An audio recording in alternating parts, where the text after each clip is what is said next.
one of the classic descriptions of a psychopath in a lot of the, I would say early literature, early 2000, 2010, was that the psychopath, and everything's psychopathy, everything in DSM, too retarded, is psychopathy. It's disease of the mind, and the person is a social disease, and you don't want them acquiring social diseases, but that's exactly the situation they put them in, because if you're not having sex early, and if you don't develop, that way, then you're going to end up in a diseased community of people. It's just the truth. And unfortunately, that's the function of these social diseases, from HIV to herpes to all of them, the ones that they can cure with like gonorrhea or whatever. The way that this works is, we're taught stuff in special ed that a lot like the chupacabra myth about Mexico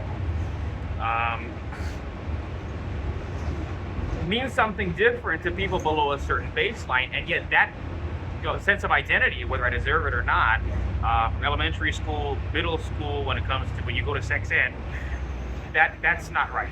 So that's all wrong. I gotta throw that out because of exactly what I was saying in previous YouTube videos. So someone goes to sex ed and they're hearing, because yes, okay, I think the argument for why this is the right way for it to function is that someone with higher fluid intelligence wouldn't need it crystallized for them. That as you're being taught stuff about abstinence, as you're being taught stuff about, safe sex, and choose abstinence, and they're always telling you, this is what they taught me, in Hawaii public school, abstinence is number one, is all abstinence is the best thing, but then there's condoms, and there's this, and what you're not hearing is that sex is a necessity. You're going to have sex, especially if you're physically fit and you're not completely, maybe you should be planning for it. And that the longer you wait, the more a part of your brain actually goes into this depressed, sad dream state in order to compensate for what is indeed that repression.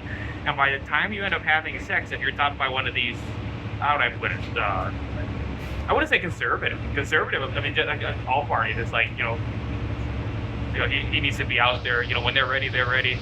He knows he's ready. And in all fairness, I am digressing. Rural counties where you have conservatism, Republican, red state, it's red territory, even though, metropolitan areas tend to be very Democrat. They're sucking all this welfare money from the people in the metropolitan areas, and they're a high welfare recipient, and it's all under, we're the victims of the metropolitan people because we can't be there. Can't just move to a city like, say, Los Angeles to get a job, even though that's why people move to Los Angeles to get a job, because there's a lot of jobs there. San Diego too.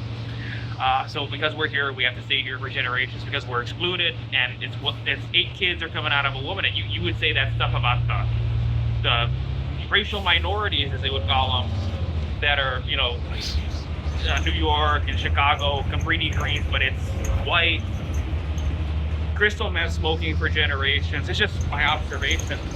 So I digress. And they're getting welfare. But yeah, no matter which side of the aisle you're on, you look at it that way. Red, blue. When Scott Pelley came out with red or blue, you have to be one or the other. And we just knew Scott Pelley was over, and sure enough, Scott Pelley was over. So the reason why people think it should function this way, or it serves its function, is because, okay, this is something that anyone with high intelligence, or that's thinking correctly, that's above that baseline, would have the fluid intelligence to already immediately, like an AI, pull up on the screen, okay. But if I'm in elementary, if I'm in middle school, if I'm in high school, and then I go to college, especially if it's a poor, non-exclusive college, we're going to go break into the community college route. And then after college, you're now in a pool of dirty people with herpes, HIV, and all these diseases from intravenous drug use.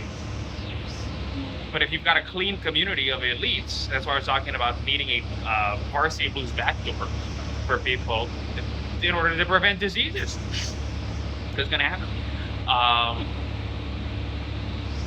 And so, with that said, back to my original point, one of the original points, or one of the key points that you would read about a psychopath, and you'll still see it, ask a psychologist, that a man that's a psychopath will want to use a woman as a masturbation device. And when you really ask what they mean by that, is what they've identified about the psyche, is the person just wants to feel inside a vagina without any thought to if he's pleasuring her clitoris and G-spot, and he doesn't give a damn if she feels good. Well, no. Like if you're looking at a pornographic magazine, which we shouldn't, we should be out there doing it to stay fit and healthy because it's, you know, sex is exercise. Then the reason you're looking at the vagina part of a woman, little pubic hair or whatever you like, and it's helping you stimulate yourself because that's the human toilet you need. That's the human toilet you need, and you can't get the real human toilet. So you're looking at the human toilet just like when you, like me, I gotta go to the bathroom because I gotta fill up my pail of water, and then I get into the stall and I see the toilet. It's just a psychological thing, like Pavlovian or something like that. I piss in my pants, so I get the pants off, and just you see the human toilet you need, and it helps you have the excretion in a place where I'm gonna wipe myself off, and that's because that's the part of her you want to stimulate. That you're reading into it.